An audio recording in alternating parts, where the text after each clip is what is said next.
Toujours dans l'affaire de Johnny Pacheco et notre général Makoso Kamila. Donc je laisse regarder la vidéo par vous-même. Likez, commentez et n'oubliez pas de s'abonner. Et il vous dit, vous allez voyager. Il avait voyagé combien de personnes? Son village là, ou son village là, village de son père et de sa mère là, il a fait voyager combien de personnes là-bas? On dit la charité bien ordonnée, on va par soi-même. Son village là, de Makoso là, il a fait voyager combien de personnes? Et lui, il va vous vendre un rêve. Moi, je n'en veux pas à lui, hein. C'est à vous, autres là. Vous qui êtes si perdus, si désespérés, que Dieu même dit que le salut est personnel, tu pars ton chapelet, tu pries, tu invoques ton Dieu, il va te répondre. C'est quelqu'un qui se cherche. Lui vit la vie de Louga. C'est-à-dire que lui, il boit les champagnes, les cigares, dans 2 avions. Et toi, tu es dans la misère, dans les quartiers précaires. C'est toi qui finance sa vie reluisante, ses voitures de luxe, sa vie des pachas. Mais moi, je n'ai pas affaire à lui. C'est vous qui les financez. C'est vous qui avez des problèmes. C'est vous. Parce que moi, je peux devenir pasteur. Parce que la foi m'a touché. Les textes de cet esprit m'a frappé. Et sous on peut une parole aussi également. Et je peux également évangéliser. Mais j'ai peur de la parole de Dieu. J'ai peur de Dieu. Mais ce monsieur, il joue, n'est-ce pas, au poker. Il sait que demain, il y a répondu lui devant son Dieu. Donc, il préfère vivre, il a choisi la vie, n'est-ce pas, sur terre, que la vie au ciel. Son paradis, c'est ici maintenant. Parce qu'il sera le premier à rentrer en enfer sans embouteillage. C'est lui, un pasteur, qui aujourd'hui, je ne prends pas quelqu'un. C'est lui un pasteur. Selon lui. Lui, je dis bien selon lui. La Bible dit qu'il ne jugera point. C'est ce que la Bible dit. Mais la Bible ne dit pas également que tu vas également voler, que tu vas également escroquer. Non. La Bible ne dit pas également qu'un pseudo-pasteur peut s'appuyer sur elle pour spolier les personnes. Non. Alors, ce qu'il dit ici, ce monsieur, est tellement gravissime qu'il accuse un ancien chef d'État et qui le soutient, les tenants du pouvoir. On va ici l'écouter où il est en train de mentir, qui ne parle pas de Gbagbo, mais il parle plutôt de Johnny. Mais entre Johnny et Gbagbo, il y a un fossé. Gbagbo est connu et reconnu. Johnny n'est qu'un activiste politique. Et même d'ailleurs, quel homme de Dieu s'est mis dans cette situation de répondre à Johnny? Personne. Tu cherches quoi? Tu vas où? Pourquoi tu es si agité, excité? Pourquoi tu es dans une, comment dire, dans une précipitation langagière? Que cherches-tu? Où vas-tu? Pourquoi tu es un homme de Dieu qui devait être habité par la sagesse, par la modération, par la pondération, par la retenue, par l'union? Pourquoi toi, un pseudo-homme de Dieu, tu es plus excité qu'un homme qui est habité par le diable et qui demande la délivrance? Un homme de Dieu qui a des propos orduriers, les insultes, le manque de respect, les écarts de langage. C'est-à-dire que tu t'en prends à tout le monde. Combien de fois tu m'as dit à moi, sur l'île de Paris, la haine que tu voues pour la Ouattara? C'est parce que tu n'as pas fait écouter les audios des gens. Combien de fois, quand le président Bobo est rentré, j'ai vu le message que tu m'as laissé concernant Blé Goudé et Guillaume Soro. Je l'évoque, mais je n'ai jamais joué. Parce que je ne rentre pas dans la bassesse. Je t'affronte directement. Et parce que tu n'es pas vrai. Si je viens comme ça, écoute-toi, c'est pas bon. Je ne serai plus crédible. Et les gens ne peuvent pas me faire confiance. Mais je te l'ai dit que tu n'es pas crédible. Je ne venais pas dire, écoute les vocaux. Non, non, non. Ça, je m'abstiens à le faire. De le faire, pardon. Parce que je ne veux pas mettre vocal de quelqu'un, parce que lui et moi, nous avons un quiproquo. Non. Mais c'est toi qui nous attaques frontalement. Moi, je te réponds. Et tu sais que tu m'as laissé plusieurs vocaux. Moi aussi, également, je t'ai laissé.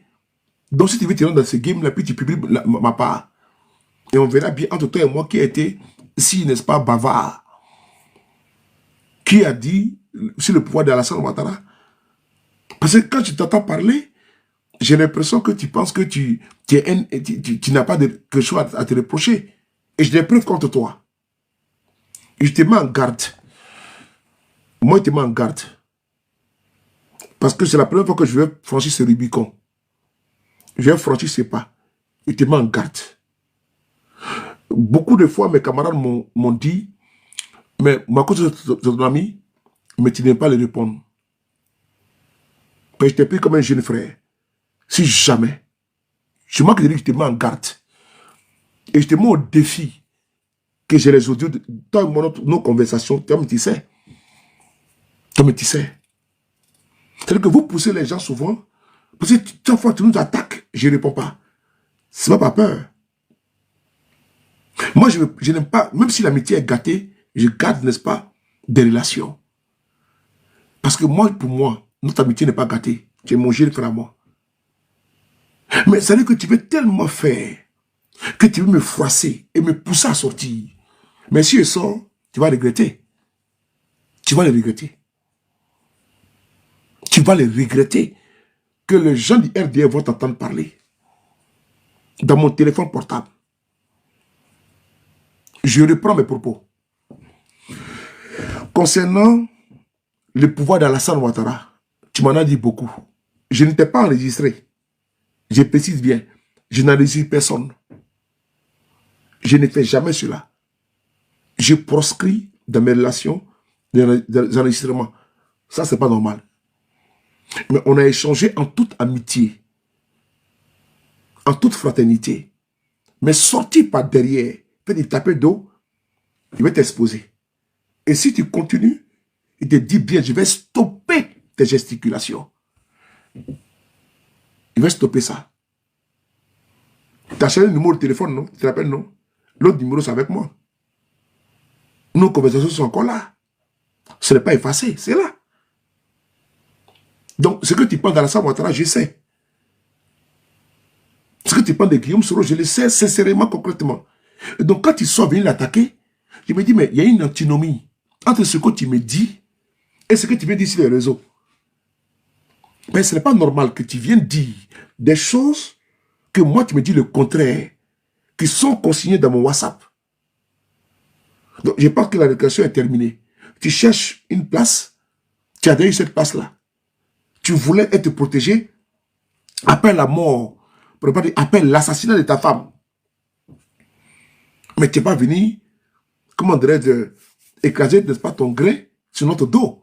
Parce qu'aujourd'hui, Guillaume Soro a une dernière posture, n'est-ce pas, de séparation avec le pouvoir en place. Qu'est-ce que Guillaume Soro n'a pas apporté au pouvoir de Ouattara que tu as apporté? Tu as apporté quoi? Tu as contribué en quoi? Mais toi, tu as fui la prison. Toi, tu étais en prison quand Alassane. Et donc, quand ils ont cassé la maca, c'est le même temps même que tu es sorti. Donc, tu as contribué comment dans l'avènement de M. Ouattara au pouvoir? Moi, je veux juste savoir. Tu as contribué en quoi? Tu as fait quoi pour que Ouattara vienne au pouvoir, contrairement à Guillaume Soro? Attends, si ce n'est pas aussi des personnes qui sont dans une posture d'errance tutocale, qui sont en souffrance, qui ont un gourmet politique, qui viennent, n'est-ce pas, te soutenir et t'applaudir, qu'est-ce que tu as apporté de consistant, d'existentiel, de factuel, de prépondérant, n'est-ce pas, à l'avènement de M. Ouattara au pouvoir? Zéro, nada, tu étais en prison quand Ouattara venait au pouvoir. Et c'est toi qui veux parler de Guillaume Soro. Je m'interroge. Comme tu as fait à des... Comment des rapaces de ton espèce, et tu oses l'ouvrir? C'est celui-là même qui a porté le combat de Ouattara. Tu as porté quel combat? Donc, toi, tu penses que le combat se limite à vociférer sur des panels parce que tu as acheté beaucoup de vues sur Facebook et TikTok. Tu boostes ta page parce que toi et ta famille, vous vivez que des réseaux sociaux. toute ta famille, tes enfants, toi, ta femme, pardon, père son âme, ta soeur, vous vivez que des réseaux sociaux. Vous êtes des assistés sociaux, des réseaux sociaux.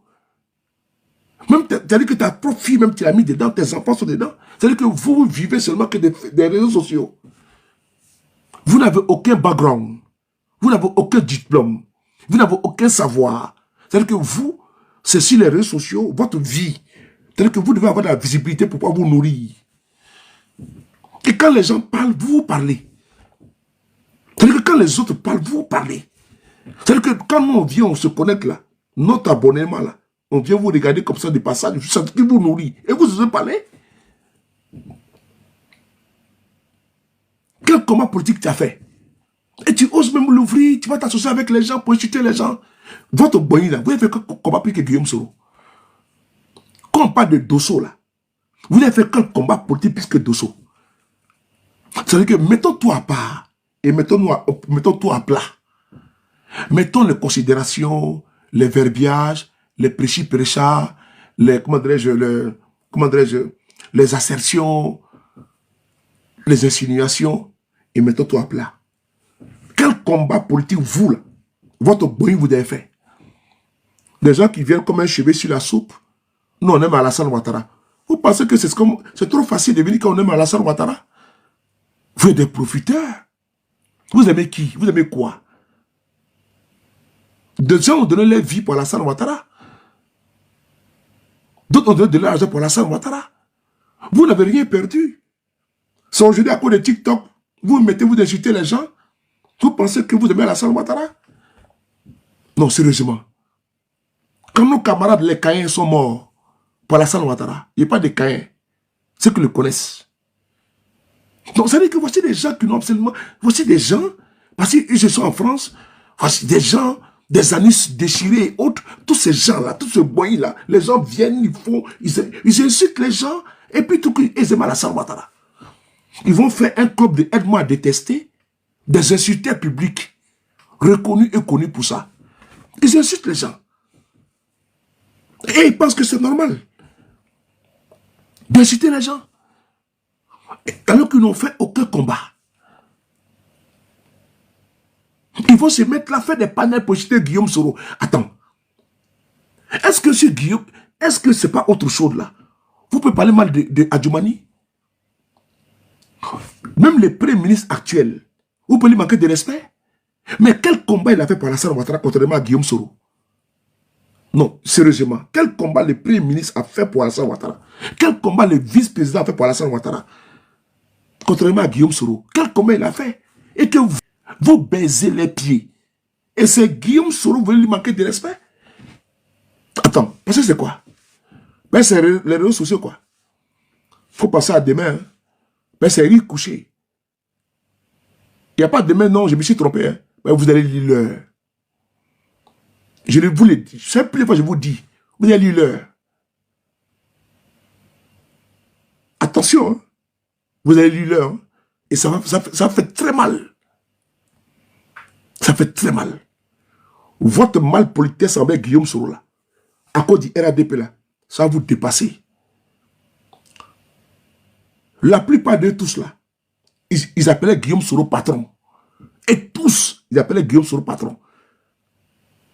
Faut pas attention à demain. Hein. Moi, je vous mets une mise en garde ferme. Parce que vous allez payer ça cash. Il faut mettre ça où vous voulez. Vous allez payer ça cash. Ne pensez pas que quand vous parlez, ça va dans le vent. Hein. Tout est enregistré. Tout est enregistré. Tout est calé. Tout est enregistré. Il y a vos noms dans le placard. Depuis que vous mettez dans votre tiroir là, vous mettez les gens KGB, tout le monde là. C'est comme ça chez nous aussi. Vous pouvez garder. Mais comme vous êtes à la porte de sortie là, ça va vous rattraper. C'est moi qui vous dis ça. Vous avez payé ça cash. Et sans pitié. Je le dis avec beaucoup de fermeté. C'est pas parce qu'on rigole sur les réseaux sociaux. Hein. Vous avez fait tous les dégâts. Et vous allez payer ça cash. C'est pas l'ordre du talion. C'est pas l'Ancien Testament. Mais j'ai dit que tout ce que tu es en train de parler là, vous parlez. Mais moi, je te dis que c'est gardé dans le placard.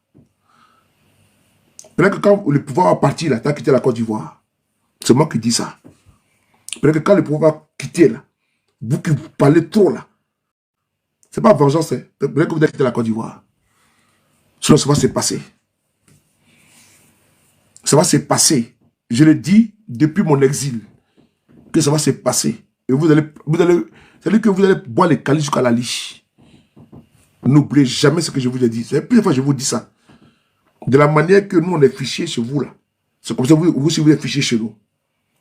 Vos dits, vos propos, là, il y a tiroir de tout le monde. Il n'y a pas pour dire que tu es ton vieux père. Parce que ce sera sans sentiment. Si actuellement, dans en Côte d'Ivoire, il serait assassiné. Et donc, autant je vous dis en face, il n'y aura rien de pitié pour vous. Il n'y en aura pas.